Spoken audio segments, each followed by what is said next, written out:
पंकज राग जी को और गीतांजलि जी को, पंकज राग जी को और बसंत काशीकर जी को, कि इनकी वजह से मैं आज आप सब लोगों के सामने बात कर पा रहा हूँ। थैंक तो यू मित्रों, सर। जी जी जी, वेलकम वेलकम। तो मित्रों, आप सबों को देख के बड़ी खुशी हो रही है, क्योंकि आप लोग रंगमंच और सिनेमा के भविष्य हैं, और आप लोगों से रंगमंच और सिनेमा शक्ल लेगा आगे चल के। तो मैं खुशनसीब हूं कि मैं आप सबों को देख पा रहा हूं। और मित्रों, आज जैसा कि हेलो, हाँ काशीकर जी नमस्कार। नमस्कार नमस्कार। जी जी जी, सुन रहा हूँ मैं। आई हैव जॉइंड अच्छा यू। जी, धन्यवाद धन्यवाद। तो सिनेमा और रंगमंच पे आज अपने को बातचीत करनी है, जो एक तरह से हमारा सवाल जवाब की शैली में होगा तो शायद ज़्यादा अच्छा होगा। जो कुछ थोड़ा बहुत मैं जानता हूँ अपने अनुभव से, वो मैं आपसे शेयर करूँगा, और आप भी बहुत कुछ जानते होंगे सिनेमा और रंगमंच का क्या रिलेशनशिप होता है। तो मेरी नज़र में अगर मैं उसको डिफाइन करूं, तो ये बाप बेटे जैसा संबंध है सिनेमा और रंगमंच, जिसमें रंगमंच जो है वो बाप है और सिनेमा उसका बेटा है। क्योंकि सिनेमा अभी तो 125 साल उम्र है उसकी, और रंगमंच मेरे ख्याल से जब से आदमी, जब सभ्यता का विकास हुआ है, सिविलाइजेशन, तभी से रंगमंच आ गया था। तो बाप का परदादा जो कह लीजिए आप उसको, तो पर उनका रिलेशनशिप ऐसा है। रंगमंच के बिना सिनेमा संभव नहीं है, सिनेमा के बिना रंगमंच संभव है कि नहीं? आप सब सहमत होंगे इस बात से। तो जब हम रंगमंच को देखते हैं, तो रंगमंच की अपनी बहुत सारी खूबियां हैं और सिनेमा की अपनी बहुत सारी खूबियां हैं। सिनेमा कोई कम बड़ी कला नहीं है, जितनी उसकी उम्र है उसके हिसाब से वो बहुत बड़ी कला के रूप में विकसित हुई है, और बहुत जल्दी विकसित हुई है एक बड़ी कला के रूप में। जहां तक हम देखें कि जो रंगमंच है उसमें सभी तरह की कलाएं शामिल हैं। उसमें डांस है, उसमें म्यूजिक है, उसमें लिटरेचर है, सारी चीजें उसमें, अभिनय है, संगीत है, कविता है। ये रंगमंच में आप सब देखते हैं। रंगमंच में सिर्फ सिनेमा नहीं है, क्योंकि जब रंगमंच शुरू हुआ तो सिनेमा था नहीं, सिनेमा अभी अभी की कला है। तो हो सकता है अगर उस समय, उस जमाने में सिनेमा होता तो भरत मुनि सिनेमा को भी शामिल किए होते रंगमंच में ऐसा मुझे लगता है, और एक नए ही तरह का रंगमंच होता या नए तरह का सिनेमा होता हमारे पास। तो मैं इस सिलसिले में इस संभावना पे काम भी कर रहा हूँ कि क्या अभी इस विधा को भी रंगमंच में शामिल किया जा सकता है। तो मैंने एक प्रस्तुति की थी भोपाल में, जल तरंग, जिसमें मैंने बाकायदा सीन शूट करके भी डाले थे पर्दे पे जो दिखाए जाते थे। क्योंकि क्योंकि रंगमंच हमको ट्रेवल करने की बहुत ज्यादा इजाजत नहीं देता यथार्थवादी ढंग से, और उस नाटक में बहुत ट्रेवलिंग थी हीरो हीरोइन की। उनको केरल जाना था, फिर उनको औरंगाबाद जाना था। तो मैंने कुछ कुछ सीन शूट किए थे जो आभास देते थे कि ये केरल में हो रहा है, ये औरंगाबाद में हो रहा है। तो हो सकता है ये कलाएं और पास आए, मैं इसकी बड़ी संभावना भी देखता हूँ। अभी क्या होता है कि हमारे बहुत सारे रंगकर्मी हैं जो जो छोटे शहरों में रहते हैं, उनको फिल्म में जाने का बड़ा शौक होता है। हर किसी को होता है, कोई आदमी इस धरती पे नहीं है जो फिल्म में काम नहीं करना चाहता। तो ऐसे लोग जो नहीं कर पाते, जो रंगमंच भर कर रहे हैं, वो ये देखते हैं कि यार सिनेमा में एक आदमी 2 फिल्में कर लेता है, एक सीरियल कर लेता है, तो वो उसकी वाहवाही पूरे देश में होने लगती है। हम 10-10 साल नाटक करते हैं, हमारा कहीं नाम ही नहीं होता। तो इस वजह से भी नाटक और सिनेमा का बीच मेल होना बड़ा जरूरी है। अगर हम ऐसा करने लगे कि रंगमंच में सिनेमा को शामिल करें थोड़ा बहुत, जैसा कि आजकल आप लोग वीडियो बना रहे हैं, टिकटॉक बना रहे हैं, ये बना रहे हैं, तो ये रंगमंच में भी शामिल हो जाए तो शायद ज्यादा कलाकारों को ज्यादा मजा आए और एक्सपेरिमेंट का ज्यादा मौका मिले। रंगमंच जो अपनी की खूबी क्या है कि रंगमंच प्रयोग की बहुत संभावनाएं देता है। आप हजारों तरह के प्रयोग कर सकते हैं रंगमंच में। सिनेमा प्रयोग करने से डरता है। नए प्रयोग सिनेमा में बहुत बहुत दिनों के बाद आते हैं और उसके लिए बहुत साहस की जरूरत होती है, खासकर इंडिया में। आप प्रयोगशील सिनेमा बनाने जाएंगे तो आपको बहुत ज्यादा मुश्किल आएगी। आप रूटीन सिनेमा बनाइए तो आपको बड़ा आराम रहता है। तो रंगमंच के साथ प्रयोग की जो संभावना है, जिसकी वजह से कोई भी कला जीवित रहती है। सिनेमा में नए प्रयोग नहीं होते, धारावाहिकों में नए प्रयोग नहीं होते, तो उनकी उम्र भी कम नजर आती है। जबकि आप देख रहे हैं कि वेब सीरीज वगैरह की उम्र ज्यादा है। अभी लग रहा है कि वेब सीरीज ज्यादा पॉपुलर हो जाएंगे क्योंकि वो प्रयोग कर रहे हैं नए नए। उसमें कहानी कहने का अंदाज बदला है, उसमें तरीके बदले हैं। बहुत सारे वेब सीरीज आप देख रहे होंगे, वो जिंदगी के ज्यादा करीब हैं। तो ये इन संभावनाओं के साथ सिनेमा और रंगमंच को देखना चाहिए। उनके बीच में एक मेल मिलाप भी होना चाहिए। मुझे नहीं मालूम कि कब आप लोग सवाल पूछेंगे और कब मैं बोलना रुकूंगा, क्योंकि मैं तो बोलता चला जाऊंगा नहीं तो आपको कभी लगे कि कुछ पूछना है तो आप पूछ सकते हैं, मैं रुक जाऊंगा। सर यदि किसी को पूछना होगा तो सर हम आखिरी के 10 मिनट उनको देंगे, और इसके अतिरिक्त अच्छा। यदि किसी का बहुत सही प्रश्न है जिनको लगता है कि हमें पूछना ही है, तो सर वो अपना जी हाथ जी, रेस करेंगे, तब फिर हम उनको मौका ठीक दे है। देंगे। अदरवाइज हम चलिए आपको ये भी सुनना ही ठीक, पसंद करेंगे। चलिए ठीक है। अच्छा, अब जरा प्रैक्टिकल बात करें कि रंगमंच जो है वो एक लाइव मीडियम है जिसमें आप अभिनेता को सामने देखते हैं, और सिनेमा रिकॉर्डेड मीडियम है। इसके अपने फायदे और अपने नुकसान हैं। लाइव मीडियम होने की वजह से रंगमंच संरक्षित नहीं हो पाता, उसको प्रिजर्व करके नहीं रख सकते आप। जो ड्रामा हुआ स्टेज में वो कल खत्म हो जाता है, वो यादों में प्रिजर्व रहता है लोगों के। आजकल भले थोड़ा बहुत हम लोग रिकॉर्डिंग करने लग गए हैं नाटकों की, पर उसमें वो मजा नहीं आता है जो नाटक आप देखते हैं उसमें मजा आता है। सपोज करिए कि मैं आपको ये कहूं कि भाई एक फिल्म आ रही है, मान लो एक फिल्म आ रही है जिसमें नसीरुद्दीन शाह साहब ने काम किया है, पंकज त्रिपाठी ने काम किया है, रघुवीर यादव ने काम किया है और इरफान ने काम किया है। ये फिल्म आई है जो आप देखना पसंद करेंगे, तो क्या जवाब होगा आप लोग का? बिल्कुल बोलिए, आप लोग भी बोलिए। सर, देखेंगे। सब देखेंगे, है ना, सब देखना चाहेंगे। अब मैं कहूं कि उसी समय एक नाटक है जिसमें ये चारों कलाकार काम कर रहे हैं और आपके शहर में वो आया हुआ है, आप वो देखना चाहेंगे कि उनकी फिल्म देखना चाहेंगे? सर मैं तो नाटक देखना चाहूंगी। सब नाटक देखना चाहेंगे। नाटक।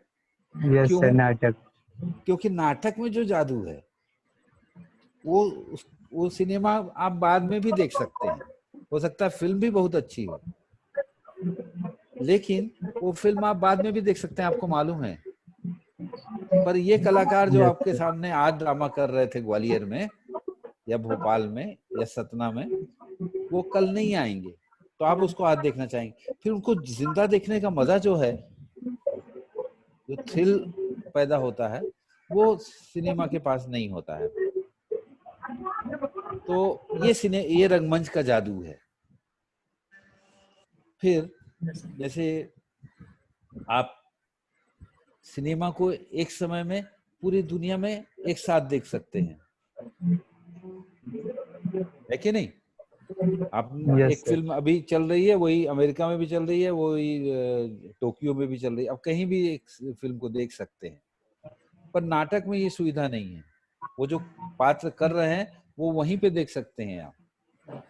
फिर 3 महीने बाद या 2 महीने बाद वो न्यूयॉर्क में शो करेंगे, तब देख सकते हैं आप, या कहीं देख सकते हैं। तो ये रंगमंच की एक तरह से देखा जाए तो लिमिटेशन है, सीमा है कि हम एक साथ सब जगह नहीं पहुंच पाते रंगकर्मी, पर सिनेमा पहुंच जाता है। इसलिए सिनेमा पॉपुलर ज्यादा हुआ। एक फिल्म आज रिलीज होती है, अगर अच्छी हुई तो पूरी दुनिया में कल पॉपुलर हो जाती है। जैसे पैरासाइट, जिसको अभी ऑस्कर अवार्ड मिला। अब उसको ऑस्कर अवार्ड मिलने से पहले वो दुनिया में पॉपुलर हो चुकी थी, तो लोगों ने देख लिया था उसको। ये सुविधा हमको रंगमंच में नहीं मिल पाती। फिर आप रंगमंच में बहुत ज्यादा संभावनाएं उस तरह की नहीं होती, दृश्य परिवर्तन की, है कि नहीं, कि अधिक से अधिक आप 2 सेट लगा सकते हैं या 3 सेट की चेंजिंग कर सकते हैं। सिनेमा में ऐसा नहीं है। सिनेमा में आप कहीं भी शूटिंग कर सकते हैं। आप फिल्म में न्यूयॉर्क भी दिखा सकते हैं, व्हाइट हाउस दिखा सकते हैं, आप बनारस भी दिखा सकते हैं, आप रेलगाड़ी दिखा सकते हैं, एरोप्लेन दिखा सकते हैं। आप सिनेमा में सब कुछ यथार्थवादी ढंग से दिखा सकते हैं, जो रंगमंच में नहीं है, जो रंगमंच में आप नहीं कर पाते हैं। वो कम सीमित सेट्स में होता है, या फिर उसको आपको अपनी कल्पना से क्रिएट करना पड़ता है। जैसे रतन थियम बड़ी अच्छी बात बोलते हैं ना, आप सबने सुना ही होगी, वो बात बड़ी पॉपुलर बात है उनकी कही हुई, कि अगर मुझे मंच में चांद दिखाना होता है जी तो मैं चांद दिखाता नहीं, मैं कहता हूँ वो देखो चांद कितना सुंदर लग रहा है ना, तो पूरे दर्शकों को चांद दिखने लगता है सुंदर, जबकि चांद दिखा होता नहीं, दिखाते नहीं हम मंच में तब भी। ये रंगमंच की ताकत है। और सिनेमा में आपको चांद दिखाना पड़ता है। तो ये रंगमंच में कल्पनाशील ढंग से ही आप क्रिएट कर सकते हैं बहुत सारी चीजों को, उस तरह का यथार्थवादी नहीं हो पाते। सिनेमा इसके लिए सुविधाएं देता है। फिर सिनेमा आर्थिक रूप से भी बहुत समृद्ध है। जितना रंगमंच हमारे यहाँ नहीं हो पाया, इंडिया में खासतौर पर, बाहर हुआ है, उतना आर्थिक रूप से समृद्ध नहीं हो पाया है रंगमंच। एक तो इसलिए भी कि कुछ हमारी रंगकर्मियों की भी गलती है, वो रंगमंच को उतना पॉपुलर नहीं कर पाते दर्शकों के बीच में। हमारे काशीकर जी हैं, आपके बीच बैठे हुए हैं, इन्होंने जबलपुर में रंगमंच को बड़ा पॉपुलर किया है, और वहाँ हर कोई टिकट लेके नाटक देखने आता है। मालूम नहीं ग्वालियर में क्या हालत है या और जगहों पे क्या हालत है, लेकिन सर वो कमजोर है। बहुत अच्छी हालत नहीं है। टिकट हाँ, देख बहुत के अच्छी। कोई नाटक को देखना आज भी ऐसा लगता है कि हमारी बेइज्जती की जा रही है, जो हमें टिकट लेने का बोला गया है। हाँ, देखिए ये हालत क्यों है, इसके लिए मैं दोषी देता हूँ रंगकर्मियों को। रंगकर्मी जिम्मेदार हैं अपनी दुर्दशा के लिए। वो ऐसा नाटक क्यों नहीं कर पाते हैं कि जिसको देखने के लिए दर्शक टूट पड़े। ऐसा नाटक करिए ना आप कि लोग टिकट कटा के कहें कि यहाँ दे आए। अब जैसे बम्बई में बहुत अच्छा है, बम्बई में टिकट से ही होता है, यहाँ पास सिस्टम नहीं है, लगभग 1% होगा तो होगा, 99% नॉर्मली टिकट से होता है, और टिकट भी अच्छी खासी होती है और लोग खरीदते हैं, देखते हैं। अभी हमने मुसम्बी नारंगी नाम का एक प्ले किया, अडॉप्ट किया था मैंने, आयरिश प्ले था ये, उसको मैंने अडॉप्ट किया था। उसके सारे शो हाउसफुल जाते हैं, और टिकट 1000, 1500, 500 ऐसी टिकट होती है, पर हाउसफुल जाते हैं। लखनऊ में भी शोज हाउसफुल गए, दिल्ली में भी हाउसफुल गए, यहाँ भी हाउसफुल, बम्बई में होते हैं 300-400। ऐसे बहुत सारे नाटक हैं यहाँ, क्योंकि वो देते भी वैसा मनोरंजन है। आप अच्छा मनोरंजक ड्रामा कीजिए। आप लोग कहेंगे यार सिनेमा नहीं देखना चाहिए, बेकार चीज है, चलो नाटक देखते हैं ना। नाटक में ज्यादा मजा आना चाहिए सिनेमा से। अगर नहीं मजा आ रहा है तो वो आपकी गलती है, रंगकर्मियों की गलती है। आप सर अगर अभी रंगमंच से कमा नहीं रहे हैं। जी जी जी, बोलिए। अभी युवा रंगकर्मी सर अच्छा काम कर रहे हैं, और जी कोशिश कर रहे हैं कि युवा जो रंगकर्मी अभी सामने आए हैं सर, वो नए नए टॉपिक ले रहे हैं और नए नए तरीके से काम भी कर रहे हैं। लेकिन सर जी, बहुत सालों की जो परिपाटी है उसे टूटने में समय तो लगेगा। हाँ हाँ हाँ, नहीं जल्दी तोड़िए उस पर पार्टी को। सड़ी हुई व्यवस्था है फ्री में नाटक दिखाना, उससे आप लोग की कोई तरक्की नहीं होनी है। ना आप नाटककार के रूप में विकसित हो पाएंगे, ना अभिनेता के रूप में विकसित हो पाएंगे। आपको जब पैसे ही नहीं मिलेगा तो आप गुजारा कैसे करें। आपको सम्मानित ढंग से रंगमंच करना चाहिए ना, आराम से रंगमंच करना चाहिए ना। ये क्या कि भूखों मर मर के रंगमंच किए जा रहे हैं। सीखने के लिए आप भले फ्री में काम कर सकते हैं कहीं, क्योंकि आप सीख रहे हैं उस समय, आपको फीस भी देनी पड़ सकती है सीखने के लिए, लेकिन सीखने के बाद या आप रंगमंच कर रहे हैं तो आपको फिर बहुत अच्छे नाटक करके अपनी साख बढ़ानी है, अपनी कीमत बढ़ानी है। हर एक्टर की कीमत कम से कम 20,000 रुपए महीने की होनी चाहिए। ये आप सब कर सकेंगे क्या? सब लोग मिलके एक ऐसा ड्रामा करिए जी जिसमें बिल्कुल। हर इंसान की को 20,000 रुपए महीना मिले। इसके लिए आपको प्लानिंग करना पड़ेगा, इसके लिए आपको ड्रामा चूज करना पड़ेगा, इसके लिए आपको रिहर्सल्स बढ़िया करनी पड़ेंगी, कॉस्ट्यूम्स बढ़िया करनी पड़ेगी, मेकअप बढ़िया करना, हर चीज प्रोफेशनल करना पड़ेगा आपको। तब फिर आप, मैंने ऐसे ऐसे नाटक यहाँ होते हैं बम्बई में। ऑल द बेस्ट एक प्ले है जो सारी दुनिया में घूमता है और उसमें 4-5 पात्र हैं, 4 पात्र, एक अंधा है, एक बहरा है, एक गूंगा है और एक लड़की है। वो पूरी दुनिया में प्ले कर चुके हैं अपना, और सबके पास अच्छी खासी प्रॉपर्टी भी है, फ्लैट है, ये है वो है, और वो ड्रामा अभी भी बम्बई में जब लगता है तो हाउसफुल हो जाता है, क्योंकि वो नाटक ऐसा उन्होंने ऐसा बनाया है। ये हमारी नाटक की परंपरा में रहा है, पारसी रंगमंच में होता था। आपने देखा होगा कि पुराने समय में जो थिएटर कंपनीज होती थी वो आती थी और नाटक करती थी टिकट लगा के। मैंने हबीब तनवीर साहब को देखा है, वो चरणदास चोर का शो कर रहे थे रायपुर में, जी तो जी उन्होंने कनात लगाई हुई थी। उस कनात के अंदर वो ड्रामा होना था, एक तखत का मंच बनाया गया था और कनात लगा दी गई थी और 2 या 3 रुपए टिकट थी उसकी। उनकी पत्नी मोनिका मिश्रा बैठ के टिकट काउंटर में बैठी रहती थी, टेबल कुर्सी लगा के। तो हबीब साहब ने उस समय से ये काम शुरू किया हुआ, आज से 40 साल पहले से। तो मैं इस पे बहुत जोर देता हूँ कि आर्थिक हालत हम लोगों की सही होना चाहिए, रंगकर्मियों की। मैं तो कोई ऐसा नाटक नहीं करना चाहता जिसमें मेरी कोई इनकम ना हो। आप भी ना करिए। अगर कोई आपको अपनी टीम में नहीं रखे, क्या यार ये तो बड़ा नखरे मारता है, पैसे मांगता है, इसको नहीं रखेंगे, तो आप अकेले ड्रामा करके प्रूव कीजिए, मोनोलॉग कीजिए। आप वो जो मोनोलॉग हिट कर दीजिए दुनिया में, जी। उसको देखने लोग आए 5,000 की टिकट लेके। ये आपकी प्रतिभा कितनी है इस पे काम वो करता है कि आप रंगमंच से अर्न कर पा रहे हैं कि नहीं। इसको कई लोग बड़ा बुरा भी लेते हैं कि अरे रंगमंच कोई पैसा कमाने का जरिया थोड़ी ना है। तो ऐसे लोग वो साहित्यिक ड्रामा करते रहते हैं, कुछ जी साहित्यकारों को देखने के लिए बुला लेते हैं, खुद हाथ से समीक्षा लिख के अखबारों में दे आते हैं और उसमें तारीफ छप जाती है उनकी। पर वो असली रंगमंच नहीं है।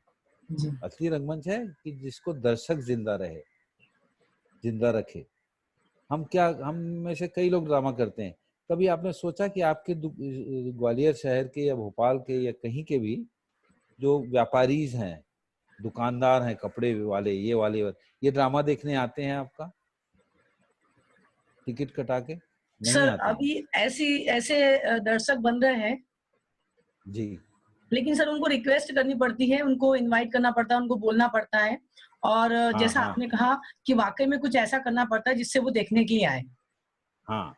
तो देखिए, एक तो हमारे यहाँ प्रोड्यूसर नहीं है ड्रामा में।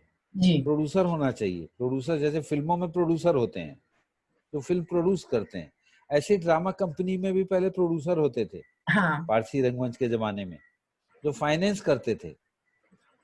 तो अगर ऐसी आपकी टीम हो जिसको कोई प्रोड्यूसर फाइनेंस करे, मान लो उसमें 3 लाख रुपए लगाता है आपके ड्रामा में, तो आप उसको एश्योर करिए कि हम आपको 5 लाख तो इससे कमा के देंगे ही देंगे। इतनी जी हिम्मत आप में होना चाहिए, इतना गट्स आप में होना चाहिए करने वाले में। खैर, ये तो रंगमंच के विकास की बात मैं करने लग गया था, पर मुझे रंगमंच और सिनेमा के बारे में और बोलना है कुछ। जैसे सिनेमा में टेक्निकल मीडियम सिनेमा है, इसमें टेक्नोलॉजी इन्वॉल्व है बहुत ज्यादा। जैसे कैमरा है, एडिटिंग है कि नहीं, साउंड इफेक्ट्स हैं, साउंड है, ये सब शामिल है सिनेमा में। वो बहुत ज्यादा टेक्निकल मीडियम है, जबकि ड्रामा में उस तरह का टेक्निकल मीडियम नहीं है। आजकल थोड़ा लाल नीली पीली लाइट करने लग गए हैं लोग नाटकों में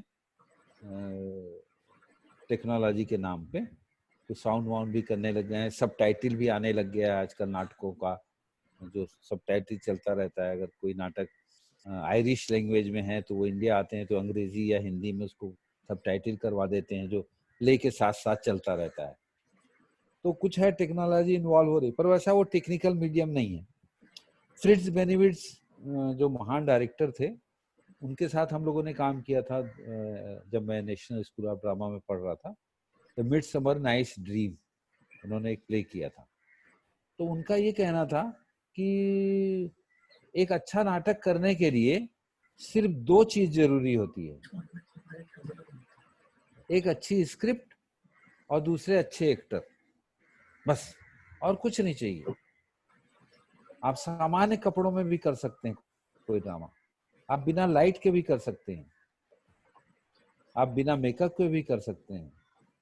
अच्छे एक्टर होना चाहिए और अच्छी स्क्रिप्ट होना चाहिए, बस 2 चीज चाहिए। डायरेक्टर भी जरूरी नहीं है। अच्छे एक्टर से तात्पर्य है कि जो समझदार हों, जो लिटरेचर को समझते हो, जो उस कंटेंट को समझते हों, पढ़े लिखे हों, समझदार हों। तो ये सिर्फ 2 चीज की जरूरत वो कहते थे। उन्होंने जो हमारे साथ प्ले किया था उसमें उन्होंने किसी तरह की स्पेशल कॉस्ट्यूम नहीं रखी थी मिडसमर नाइट्स ड्रीम में, जबकि वो शेक्सपियरियन प्ले था। उन्होंने कहा जो तुम लोग कपड़े पहन के डेली आते हो वही उन्हीं कपड़ों में शो करना है, क्योंकि तुम्हारी एक्टिंग से सब समझ में तो आता। जब आप कोई प्ले रिहर्सल करते हैं आप लोग, है ना, तो कॉस्ट्यूम के साथ थोड़ी करते हैं। जी। अब आप रिहर्सल जो करते हैं उसमें भी तो पूरा प्ले नजर आता है बिना मेकअप के। तो रंगमंच में इस तरह के एक्सपेरिमेंट भी होना चाहिए। उन्होंने वैसे ही वो प्ले किया और बड़ा हिट होता है। अभी मैं वो देख रहा था ग्लोब थिएटर में शेक्सपियर का चल रहा है, अभी आप लोग भी देखिएगा यूट्यूब वगैरह में उनके कुछ प्लेज आ रहे हैं जो ग्लोब थिएटर लंदन में हो रहे हैं। तो उसमें हैमलेट देखा मैंने। तो हैमलेट अब एक शेक्सपियरियन टाइप का प्ले है, उसमें बहुत कम पात्रों को उन्होंने थोड़ी ट्रेडिशनल कॉस्ट्यूम दी थी, बल्कि ज्यादातर पात्रों को उन्होंने नॉर्मल आज की ही कॉस्ट्यूम दी थी। और रंगमंच में प्रयोग को देखिए अगर आप, तो उसमें हैमलेट का रोल एक लड़की कर रही है और उसके प्रेमी का रोल एक लड़का का, प्रेमिका का रोल एक लड़का कर रहा है।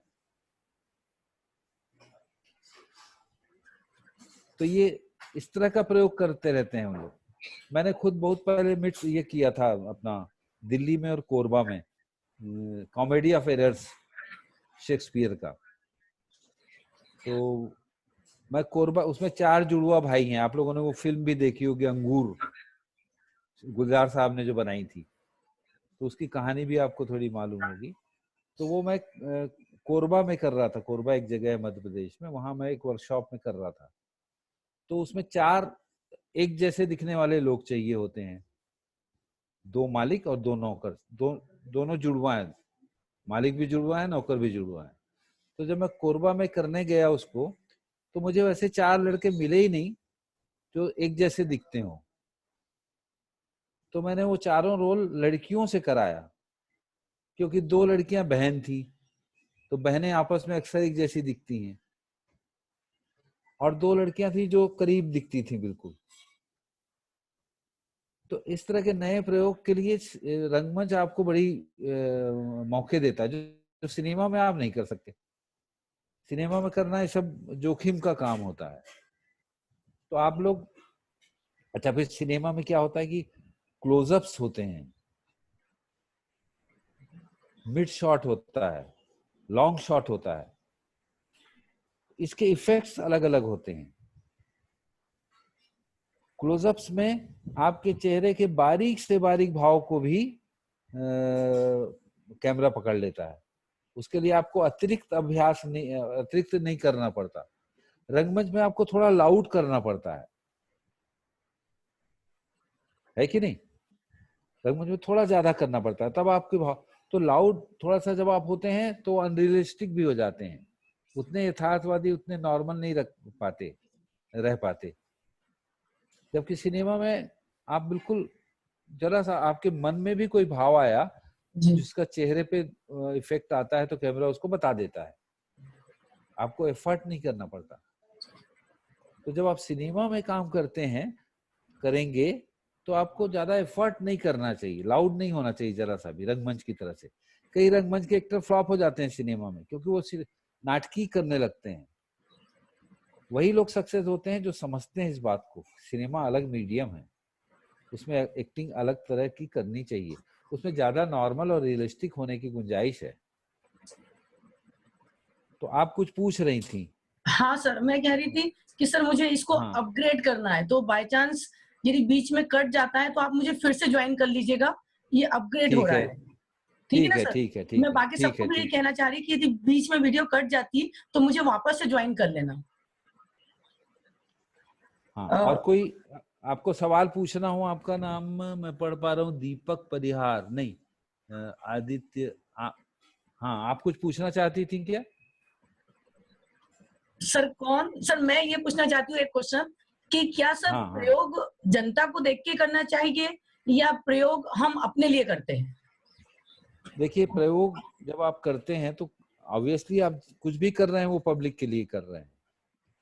आप प्रयोग करें तो पब्लिक को तो ध्यान में आपको रखना है क्योंकि जनता ही तो आपकी देवता है ना, उसको ही तो, उसी का मनोरंजन तो आपको करना है सिनेमा बना के या नाटक बना के। तो जनता तो आपके दिमाग में होना चाहिए, मैं ये प्रयोग कर रहा हूँ तो ये दर्शक इसको कैसे लेंगे, मैं दर्शकों को ज्यादा आनंद देने के लिए ये प्रयोग कर रहा हूँ, ज्यादा अपनी बात ज्यादा अच्छे तरीके से पहुंचाने के लिए कर रहा हूँ, तब तो फायदेमंद होता है। अगर आप दर्शक को नहीं जानते अपने तो आप कोई भी नाटक नहीं कर सकते। आपको मालूम होना चाहिए कि आपका दर्शक कौन है, वो क्या चाहता है, कैसी सोच है। जैसे एड एजेंसीज क्या करती हैं, जब कोई नया प्रोडक्ट बाजार में लाती हैं तो पहले एक सर्वे करवाती हैं, चाहे टूथपेस्ट लेके आए या कोई मुरब्बा लेके आए, पर वो एक सर्वे कराते हैं कि आपको क्या पसंद है, क्या नहीं पसंद है, कौन सा कुल इस्तेमाल करते हैं टूथपेस्ट, या कौन सा न्यूज़पेपर का अगर है तो न्यूज़पेपर के बारे में। उससे वो जानते हैं कि उनका मार्केट कहाँ है और कितना है। आपका आप क्या आप जानते हैं ऐसा कि आपका मार्केट कहाँ है, कितना है? क्या कभी आपने सर्वे किया? कभी आप दुकानों में गए कि सर हम एक ड्रामा करेंगे तो आपको ड्रामा में इंटरेस्ट है क्या? अगर बहुत मजेदार ड्रामा है और कॉमेडी है तो आप देखना पसंद करेंगे क्या उसको? सर्वे कीजिए तो वो बोलेंगे हाँ हम देखना पसंद करेंगे या नहीं करेंगे, तो आपको आइडिया लगेगा कि अच्छा ये ऑडियंस है मेरा जो चाहता है कि देखना है करके। क्योंकि आप उतना विज्ञापन नहीं कर पाते जितना सिनेमा कर लेता है।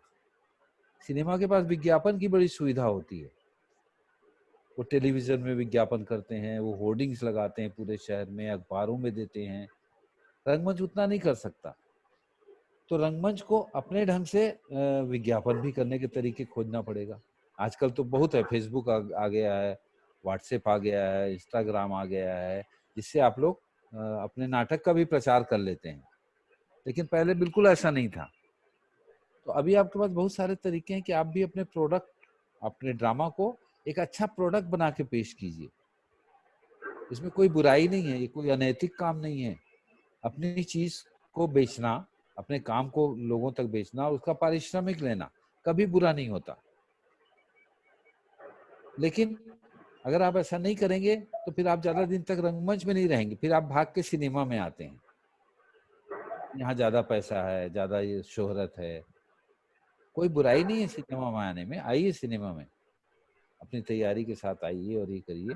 पर रंगमंच में अगर आपको ज्यादा मजा आए और ज्यादा इनकम हो तो कोई जरूरी नहीं कि आप सिनेमा में आना भी चाहेंगे। हमको तो मजबूरी में आना पड़ा, इसी वजह से कि इतना सरवाइव